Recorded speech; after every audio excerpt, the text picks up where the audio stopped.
Todos los domingos presentamos un segmento de cambio climático para tomar conciencia de los efectos que tiene la crisis climática en el mundo.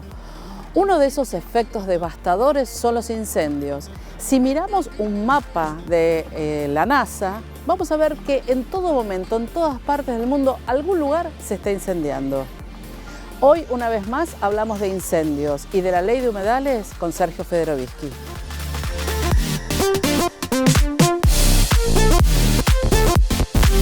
Bueno, una vez más, Sergio Federovisky con nosotros. ¿Cómo va?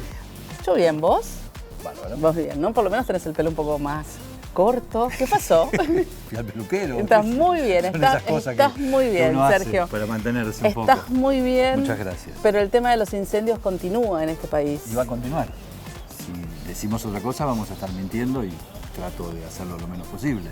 La verdad es que va a continuar en la Argentina, va a continuar en el mundo. Y si querés podemos explicar por qué cada una de esas dos aseveraciones tiene sentido. Va a continuar en el mundo porque una de las consecuencias más directas del cambio climático, que es el aumento sistemático de la temperatura promedio año tras año, provoca estrés hídrico y el estrés hídrico favorece la propagación de los incendios. Esto es un denominador común en el mundo. Por eso se acaba de prender fuego, por ejemplo, el parque nacional más antiguo y de mayor valor ecológico de Encinas, en el norte de España. Por eso arde Estados Unidos, por eso Portugal, Grecia, Canadá, Rusia, Francia, etcétera, etcétera. Eso, trasladado a la Argentina, no como excusa, sino como explicación del contexto, hace que uno pueda imaginar que van a seguir los incendios, pero que además hay cuestiones locales que determinan esa continuidad. ¿Cuáles son? Llevamos 4 años de una sequía muy intensa, prácticamente 4 años, en el 2019 ya fue el primer año seco de esta etapa, una bajante del río Paraná que no tiene registro histórico, no tiene antecedente, que es muy probable que además se vaya reproduciendo en el tiempo y pronunciando cada vez más, y sobre eso una acumulación lógica de materia orgánica, es decir, de vegetación seca sobre el suelo, que también favorece que se propague los fuegos. Esta vegetación seca promueve esta situación. ¿Qué es lo que pasa, si se quiere, en el gen argentino? Tenemos la modalidad de la utilización del fuego como sistema de labranza, que no solamente es antigua, sino que está desaconsejada y fundamentalmente está prohibida. Y tenemos además la utilización del fuego como instrumento para el avance de la frontera agropecuaria. Esto es lo que está pasando en el Delta específicamente. Pero corriéndote un poco, vos, Sergio, persona, biólogo, vamos un poco a lo que sucede en el Ministerio. Ustedes hicieron denuncias, no este año, el año pasado. ¿Qué pasa con esas denuncias con respecto a los incendios específicamente en el Delta de Paraná? Primero, yo no quiero caer en el denuncionismo, porque si no pareciera que uno dice, yo denuncié y se terminó la historia. Acá hay que analizarlo desde el punto de vista de cómo funciona un Estado. El Estado argentino es federal. Las provincias son las que tienen el dominio originario de los recursos. Así se dice, porque se dice las provincias son las dueñas de los recursos, no son las dueñas de nada, el dominio. Simplemente ejercen el dominio. ¿Qué significa esto? Legislar sobre los recursos, explotarlos y protegerlos.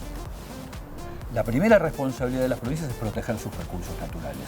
Si las provincias, como ocurre en todos los países del mundo, cosa que acabo de ver yo en mi viaje a Europa en relación a los incendios, se ven desbordadas o evalúan que no van a poder dar respuesta eficaz, entonces solicitan la ayuda del Estado Nacional. ¿Qué es lo que brinda el Estado Nacional? Eso fue lo que pasó acá en la Argentina. Esto es lo que ocurre en la Argentina, esto es lo que está ocurriendo o lo que ocurrió durante este invierno en el Delta.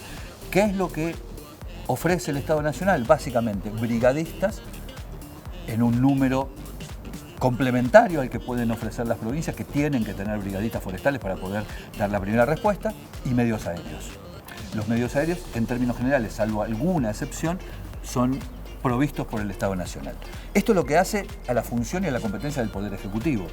Pero hay otro poder en el Estado, que se llama Poder Judicial, que se supone que tiene que desplegar las acciones, investigación, sanción, persecución judicial, etcétera, etcétera, para que alguien que hace algo que es ilegal deje de hacerlo, sea sancionado, y eso funcione además como disuasión para que otros no lo hagan. Bueno, en la Argentina hoy, dado que la justicia ha sido completamente inactiva en relación al tema de los incendios, la percepción es que cualquiera puede prender fuego y no le va a pasar absolutamente nada. Entonces se sigue utilizando el fuego o como instrumento de labranza o como forma de abrir caminos para los cazadores furtivos, que lo vemos diariamente en el Delta, o para el avance de la frontera agropecuaria. ¿Qué quiero decir cuando digo avance de la frontera agropecuaria? Muy sencillo. Hoy en el Delta, o mejor dicho, desde 2019 en el Delta, afloran zonas que normalmente están bajo agua. Van, las queman, en general son terrenos fiscales, se prende fuego, se coloca un terraplén alrededor para evitar que el agua reingrese cuando el río recupere alguna vez su nivel, y entonces tenemos el pasaje casi automático de un humedal, de un pantano, a una tierra seca donde se puede realizar una actividad agropecuaria o inmobiliaria o lo que sea.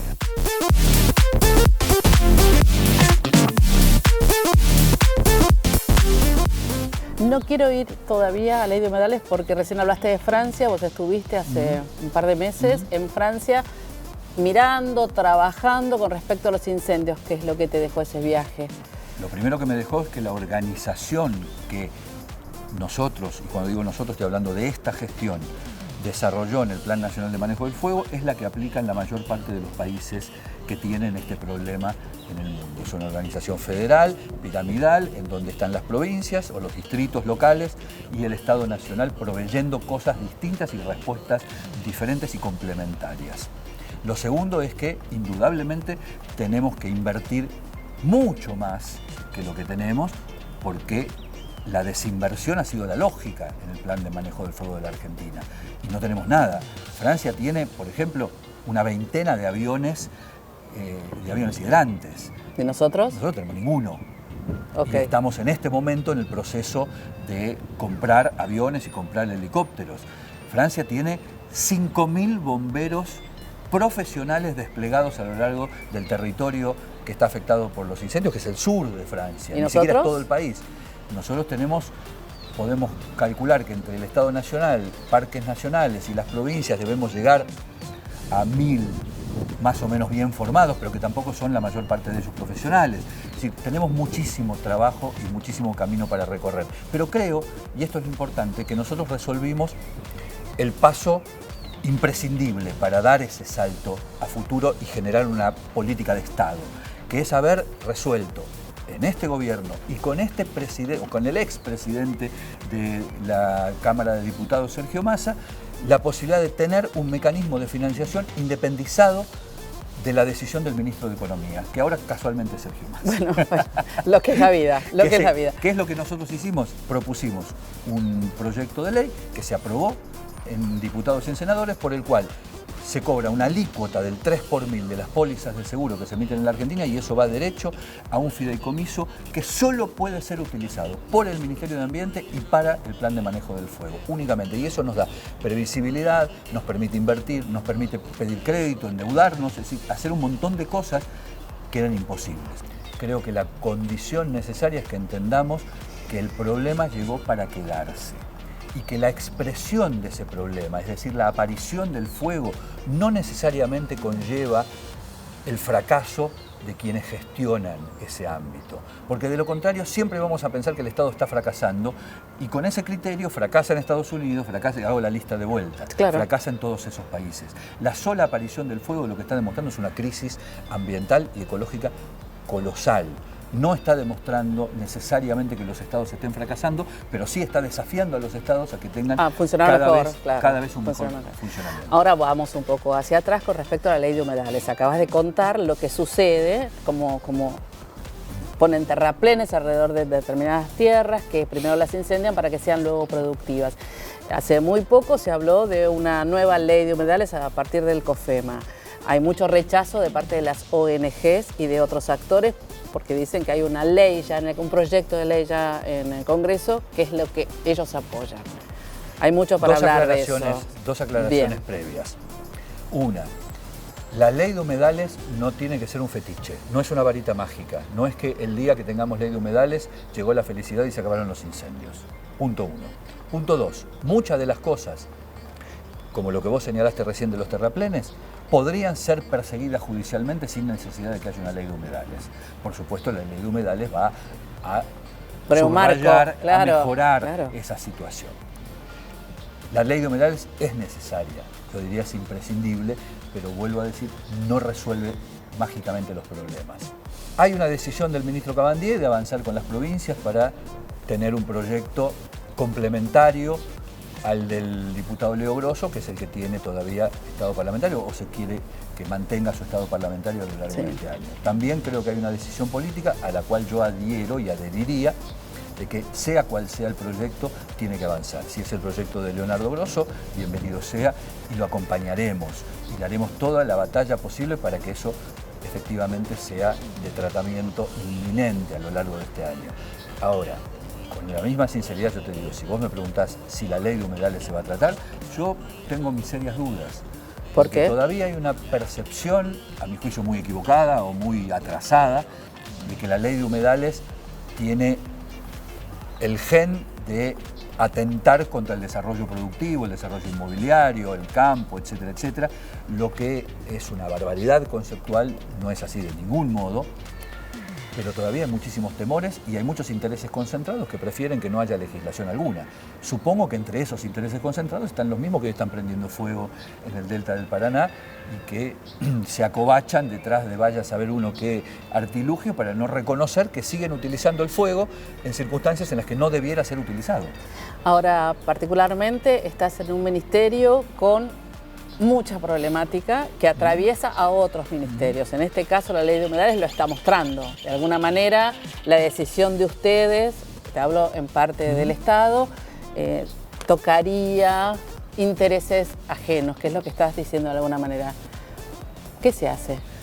Se sigue peleando porque yo no conozco ninguna normativa, ninguna ley, ninguna política en materia ambiental que para conseguir resultados no toque intereses.